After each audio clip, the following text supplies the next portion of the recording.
मी स्वाती गोडसे. आपण पाहताय न्यूज 18 लोकमत. दुपारी 2च्या बुलेटिनमध्ये आपल्या सगळ्यांचं स्वागत आणि बातमीपत्राची सुरुवात करणार आहोत पुण्यातल्या बातमीनं. पुण्यातल्या वादग्रस्त जम्बो कोविड रुग्णालयाची जबाबदारी आता इथून पुढे पुणे महानगरपालिकेकडे असणार आहे.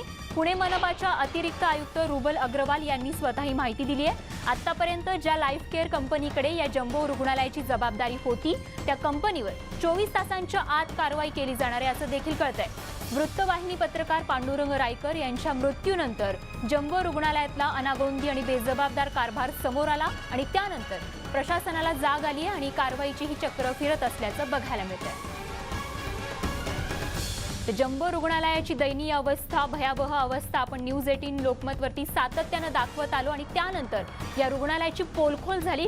कशा पद्धतीनं आरोग्य यंत्रणा राम भरवसे असल्याचं या ठिकाणी बघायला मिळत होतं. ग्राउंड रिपोर्ट न्यूज 18 लोकमतनं दाखवलं होतं आणि त्यानंतर प्रशासनाला अशा पद्धतीनं जाग आल्याचं आपल्याला बघायला मिळतंय.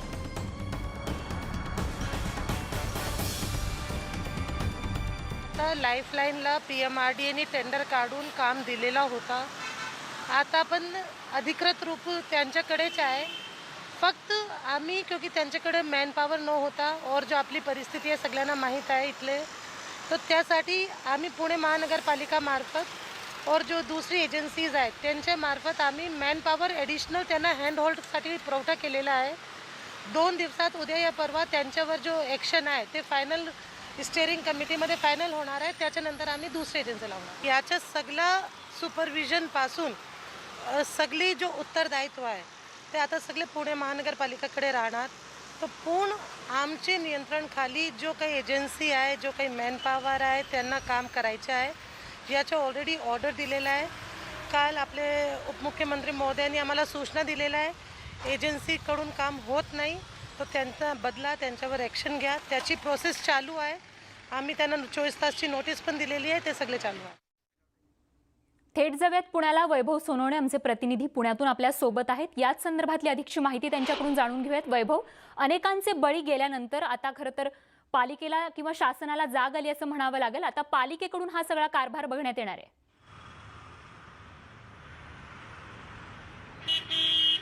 स्वाती, गेले 8 दिवस जवळपास जम्बो कोविड हॉस्पिटल सुरू झाल्यानंतर साधारण 8 ते 10 दिवस या जम्बो हॉस्पिटलमधला गलथान कारभार जो आहे तो पांडुरंग रायकर याच्या मृत्यूनंतर समोर आलेला होता. आपणही सातत्यानं बातम्या दाखवत होतो.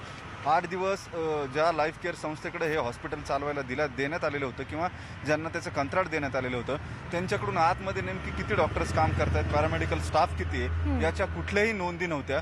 या उलट आतमध्ये जे डॉक्टर अत्यंत आत्मीयतेनं काम करत होते त्यांना औषधं मिळत नसल्यानं त्यांनी जे संचालक आहेत त्यांच्याशी फोनवरून केलेले वादावादीच्या रेकॉर्डिंग ज्या आहेत त्या व्हायरल झालेल्या होत्या. काल जवळपास 120 जणांनी लाईफ केअरच्या राजीनामा दिल्याची माहिती जी आहे ती सुद्धा समोर येते.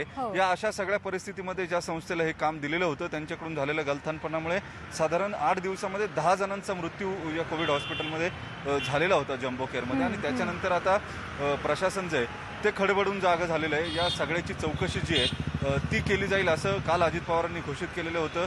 त्याची चौकशी जी आहे ती 24 तासामध्ये पूर्ण केली जाईल. आणि आता सगळ्यात महत्त्वाचं म्हणजे महापालिकेचे 40 डॉक्टर आणि जवळपास 150च्या वरती पॅरामेडिकल स्टाफ जो आहे त्याची डिप्लॉयमेंट या जम्बो हॉस्पिटलला करण्यात आलेली आहे. आणि इथून पुढे या जम्बो हॉस्पिटलचा कारभार याचं सगळं उत्तरदायित्व, इथं होणाऱ्या सगळ्या ट्रीटमेंट्स, येणारे रुग्ण, त्यांच्याबाबत दिली जाणारी नातेवाईकांना माहिती, या सगळ्याची जबाबदारी ही पुणे महापालिकेनं घेतलेली आहे. त्यांना ती घ्यायला सांगण्यात आलेली आहे. विभागीय आयुक्तांनी त्यासंबंधीचे आदेश जे आहेत ते जारी केलेले आहेत. सगळ्यात महत्त्वाच्या काही महत्त्वपूर्ण सुधारणा ज्या आहेत त्रुटी दूर करण्याच्या त्या झाल्यात, ज्याच्यामध्ये प्रामुख्याने जे नातेवाईक आहेत रुग्णांचे त्यांना थांबण्यासाठी या जम्बो कोविड हॉस्पिटलमध्ये एक कक्ष जो आहे तो उभारण्यात आलेला आहे. आणि रोज त्यांच्या रुग्णांची माहिती जी आहे ती वेळोवेळी त्यांना दिली जाईल. यासाठी एक नोडल एजन्सी जी आहे, मध्यवर्ती माहिती देणारी यंत्रणा जी आहे ती उभी केली जाईल असंही रुबल अग्रवाल यांच्याकडून स्पष्ट करण्यात आलेलं आहे. आणि सगळ्यात महत्त्वाचं, रुग्णांची जे हाल होत होते, कार्डियक ॲम्ब्युलन्सेस उपलब्ध नव्हत्या. 2 कार्डियक ॲम्ब्युलन्स आणि 2 ऑक्सिजन ॲम्ब्युलन्स जे आहेत त्या तातडीनं जम्बो केअरसाठी उपलब्ध करून देण्यात येत आहेत असंही स्पष्ट करण्यात आलेलं आहे. आता या सगळ्या त्रुटी दूर झाल्यानंतर तरी किमान पुण्यामध्ये जो प्रादुर्भाव वाढतोय, जे रुग्ण अत्यंत गंभीर अवस्थेमध्ये जात आहेत त्यांचे जीव जाणार नाहीत एवढी तेवढीच अपेक्षा. याचं कारण एकाही जीवाचं मोल जे आहे ते या सगळ्यामध्ये करता येऊ शकत नाही. आणि असे एक नाही तब्बल 10 मृत्यू या लाईफ केअरच्या हलगर्जीपणामुळे झालेले आहेत. अगदी. त्याच्यामुळे या सगळ्या पार्श्वभूमीवरती 24 तासामध्ये त्यांना जी नोटीस देण्यात आलेली होती उत्तर देण्याची, त्याच्यावरती काय कारवाई होते हे पाहणं महत्त्वाचं ठरणार हो. आहे. एक या सगळ्यांमध्ये महत्त्वाची गोष्ट आहे, शिवाजीनगर पोलीस ठाण्यामध्ये 2 तक्रारी ज्या आहेत त्या या लाईफ केअरच्या विरोधामध्ये दाखल झालेल्या आहेत, ज्याच्यामध्ये सदोष मनुष्यवधाचा गुन्हा किंवा मेडिकल निग्लिजन्सचा गुन्हा जो आहे तो दाखल करावा अशी मागणी करणारे अर्ज जे आहेत वैभव, ते शिवाजी. त्यामुळे आता पालिकेनं ह्या जम्बो कोविड रुग्णालयाची जबाबदारी हाती घेतल्यानंतर कशा पद्धतीनं पालिका पार पाडते हे बघणं अत्यंत महत्त्वाचं ठरणार आहे. अशीच अपडेट या संदर्भातली आपल्याकडून जाणून घेत राहू. तूर्त धन्यवाद या माहितीसाठी. आणि आता थेट जाणार आहोत आरोग्यमंत्री राजेश टोपे यांची पत्रकार परिषद सुरू आहे त्या ठिकाणी. ही मोहीम त्या ठिकाणी केली जाणार आहे आणि मला वाटतं की हा राईट ॲप्रोच आहे. कारण या ॲप्रोचच्या माध्यमातून आपल्याला पेशंट्स कळतात आणि जर पेशंट्स कळले त्यांना ट्रॅकिंग केलं आणि त्यांची टेस्टिंग करून घेतली आणि मग पुढचं जर गरजेप्रमाणे ट्रीटमेंट सगळ्या गोष्टी केल्या, अलगीकरण केलं, मला वाटतं यावर कंट्रोल करण्यासाठी पूर्ण जगभरामध्ये जर कुठला उपाय असेल तर मी सांगतोय हाच उपाय आहे. ट्रेसिंग करणं, ट्रॅकिंग करणं, टेस्टिंग करणं आणि ट्रीटमेंट करणं गरजेप्रमाणे. मला वाटतं ह्याला एकच आहे की 6-6 महिने साधारणपणे आता पूर्ण होत आलेले असल्याने नक्कीच यंत्रणेमध्ये थोडीफार का होत नाही, थोडी मरगळ आल्याचं जाणवतं. परंतु माझं सातत्याने सांगणं आहे की कुठल्याही परिस्थितीत आपण एका मिशन मोडवर आहोत आणि मिशन जोपर्यंत पूर्ण होत नसतं तोपर्यंत आपल्या फ्रंटलायनर्सनी अशा पद्धतीचा मरगळ नावाचा शब्द डिक्शनरीत आणता कामा नये.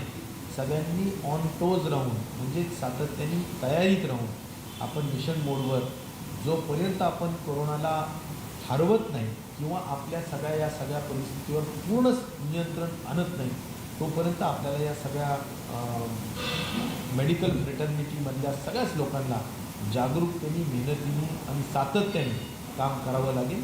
मला वाटतं की हाच त्यातला सगळ्यात महत्त्वाचा भाग आहे. तर उद्या अधिवेशन आहे, काल कॅम्प झालेले आहेत, तपासणीचे आज पण होणार आहेत. काय एकूण परिस्थिती आहे? आणि खरं तर आपण असं बघितलं की गणपती उत्सव वगैरे झाले त्यानंतर ही रुग्णसंख्या आहे. आता अधिवेशनाला पण मोठ्या प्रमाणात संपूर्ण महाराष्ट्रातून लोक येणार आहेत, त्यामुळे पण कुठेतरी रुग्णसंख्या वाढेल असं वाटतंय का? अधिवेशनामध्ये माननीय अध्यक्षांनी जी काही बैठक PACची झालेली आहे, पब्लिक तुमच्या ह्याची झालेली आहे, तुमच्या विधिमंडळ सल्लागार समितीची, तर त्यामध्ये फार स्पष्टपणे ठरवलं आहे. त्याच्यामध्ये फिजिकल डिस्टन्स मोठ्या पद्धतीनं जी काही असायला पाहिजे ते पाळलं जाणार आहे. गरज पडली तर वरच्या गॅलरीजचा सुद्धा उपयोग विधानमंडळाच्या सदस्यांना बसण्यासाठी केला जाणार आहे आणि त्यामुळं फिजिकल डिस्टन्स फार परफेक्टली पाळणं हा झाला एक भाग. दुसरं, प्रत्येक सदस्याला त्या ठिकाणी टेस्टिंग करूनच आत घेतलं जाणार आहे. त्यांचे जो PS असतील मिनिस्टरचे त्यांचेसुद्धा पूर्ण टेस्टिंग करण्याच्या सूचना देण्यात आलेल्या आहेत. त्यामुळे एंट्री करताना या सगळ्या गोष्टी तपासल्या जाणार आहेत. त्यामुळं आत कोणीही कोविड पॉझिटिव्ह येणार नाही याची फार मोठी दक्षता घेण्याचं काम त्या ठिकाणी करण्यात आलेलं आहे. आणि म्हणून मला विश्वास आहे की जी काही टेस्टिंग चालू आहे त्यामध्ये कालच्या टेस्टिंगमध्ये जवळजवळ 450 VIPची टेस्टिंग केली. त्यामध्ये कोणीही कालच्या ह्याच्यात तरी म्हणजे मुंबईच्या रिपोर्टमध्ये तरी कोणी दिसत नाही. आणि काही कर्मचाऱ्यांच्या टेस्टिंग केल्या त्यात जरूर 11 कर्मचारी लक्षात आलेले. मला वाटतं की त्यांना ते वगळल्या जातील आणि म्हणून प्रॉपर काळजी घेऊनच अधिवेशनाचा 2 दिवसाचा जो काही कार्यकाळ आहे किंवा आणि जे काही कामकाज करायचं आहे ते केलं जाणार.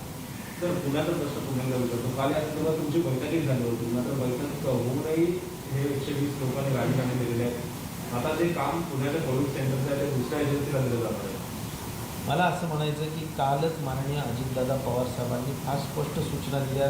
आम्ही स्वतः बैठकीत होतो की जर एखाद्याला दिलेलं काम करता येत नसेल, खास करून पुणे शहराच्या संदर्भात, पिंपरी चिंचवडमध्ये बरं चाललं आहे असं मला सांगण्यात आलं, पण पुण्याच्या जे काही तुमचे जम्बो फॅसिलिटीज आहेत तिथे जर का रुग्णसेवेच्या संदर्भात दिलेलं काम योग्य चालत नसेल तर त्या संबंधित कॉन्ट्रॅक्टरला त्वरित बदलून टाका आणि नवीन पटकन भरा अशा सूचना दादांनी माझ्यासमोर दिलेल्या आहेत. त्यामुळे मला असं वाटतं की त्याला तर कोरोना पार्श्वभूमीवरती करण्यात येणाऱ्या उपाययोजनांसंदर्भात राजेश टोपे यांनी हा संवाद जो आहे तो पत्रकारांशी साधलेला आहे.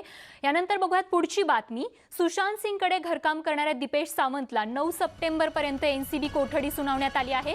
सुशांत प्रकरणी दीपेशचा जास्त संबंध नव्हता, पण त्याच्या घरी कोण कोण येत होतं या संबंधीची चौकशी त्याच्याकडून केली जात असल्याचं वकिलांनी सांगितलंय.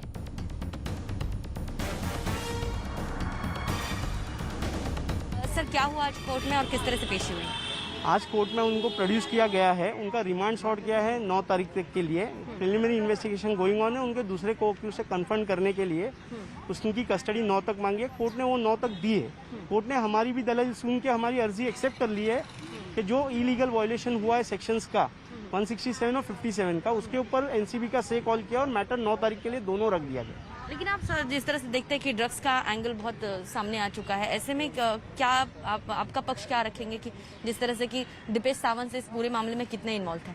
अभी तक के इन्वेस्टिगेशन में ऐसा है कि दीपेश का रोल खाली ऐसे कन्फर्म कर रहे हैं कि कौन आता था उनके घर या कौन सुशांत सिंह के घर से जाता था, उतने तक ही स्पेसिफिक दिख रहा है. अब दीपेश का रोल कोई स्पेसिफिक अभी एप्लीकेशन में आया नहीं. अभी प्रिलिमिनरी स्टेज इन्वेस्टिगेशन का है. उन्होंने स्पेसिफाई ज़्यादा कुछ किया नहीं है, ना ही हमारे पास कोई डिटेल्स है उस चीज़ की. फिलहाल तो दीपेश को 3 दिन के लिए पुलिस कस्टडी किया है. अगर 9 तारीख को क्या लाते हैं वो that has to be seen now. तो हमारे साथ है दीपेश सावंत के वकील. सुशांत के जो स्टाफ रह चुके दीपेश सावंत, उनकी अरेस्ट हुई है, उनकी 9 तारीख तक कस्टडी बताई गई है. जर्नलिस्ट रमेश के साथ ने न्यूज 18 इंडिया, मुंबई. बातमी आहे पावसाळी अधिवेशनासंदर्भात. 2 दिवसांच्या पावसाळी अधिवेशनाला उद्यापासून सुरुवात होतीये. या अधिवेशनावर देखील कोरोनाचं सावट आहेच, त्यामुळे विधिमंडळ कामकाज तारांकित आणि लक्षवेधी प्रश्न यावेळेस होणार नाहीत. तसंच दीर्घकालीन चर्चाही होणार नाहीये. कोरोना संकट हे सत्ताधारी डोकेदुखी असेल. सत्ताधाऱ्यांसाठी निश्चितच ती डोकेदुखी आहे आणि याच मुद्द्यावरून विरोधक त्यांना घेरण्याचा प्रयत्न करतील आणि त्यामुळे सत्ताधाऱ्यांची कोंडी करण्याचं आव्हान विरोधकांसमोर असेल तर त्याला चोख उत्तर देण्याचं काम सत्ताधाऱ्यांना करावं लागणार आहे. याच संदर्भातला आढावा घेतला आमचे प्रतिनिधी सागर कुलकर्णी यांनी. सोमवारपासून 2 दिवसाचं पावसाळी अधिवेशन सुरू होत आहे. मुळात कोरोनाच्या संकटात या पार्श्वभूमीवर हे अधिवेशन सुरू होत आहे. 1 महिना उशिरा हे अधिवेशन झालेलं आहे. अधिवेशनाची तयारी संपूर्ण झालेली आहे, पण यंदा अधिवेशनामध्ये सगळ्यात चर्चेचा विषय आहे ते आमदार, लोकप्रतिनिधी, प्रशासकीय अधिकारी या सर्वांच्या कोरोना टेस्ट. कारण की सर्व आमदारांना कोरोनाच्या टेस्ट देणं गरजेचं आहे आणि त्या अनुषंगाने इथे टेस्ट देखील सुरू आहेत. रजिस्ट्रेशन करण्यात आल्यानंतरनं आपण पाहता असाल की मंत्री, विधानसभा सदस्य यांची टेस्ट केली जात आहे. त्यानंतरनं मंत्रालयीन कर्मचारी जे सचिव असतील, उपसचिव असतील, सहसचिव असतील, यासह विधिमंडळ कामकाजाचे अधिकारी यांना देखील टेस्ट केली जाईल आणि त्यानंतरनं त्यांना प्रवेश, त्यांचा रिपोर्ट निगेटिव्ह आला तर विधिमंडळाच्या अधिवेशनामध्ये प्रवेश दिला जाईल. पत्रकारांना देखील टेस्ट करण्याच्या सूचना देण्यात आलेल्या आहेत, त्यानुसार त्यांच्या देखील टेस्ट घेतल्या जात आहेत. सगळ्यात महत्त्वाची गोष्ट म्हणजे या सगळ्या पार्श्वभूमीवर जे अधिवेशन होत आहे यामध्ये वेगवेगळी विधेयकं काढली जाणार आहेत. वस्तू व सेवा नियोजन विधेयक आहे, तसंच पुरवण्या मागण्या आहेत ज्या 2020-21साठी महत्त्वाच्या आहेत. ज्या राज्याचं आर्थिक बजेट कोलमडलेलं आहे त्या अनुषंगाने पुरवण्या मागण्या महत्त्वाच्या ठरणार आहेत. नेहमीच्या तुलनेने आरोग्य खात्यावर यंदा किती स्वरूपात अधिक मागण्याचं बजेट जे आहे ते अप्रूव्ह केलं जातं आहे हे पाहणं गरजेचं असणार आहे. व्हिडिओ जर्नलिस्ट संदीप मोरेसह सागर कुलकर्णी, न्यूज 18 लोकमत, मुंबई. या बातमीसह बुलेटिनमध्ये अगदी छोटासा ब्रेक नंतर गडचिरोलीतून एक दिलासादायक बातमी आपण पाहणार आहोत. बघत रहा न्यूज 18 लोकमत.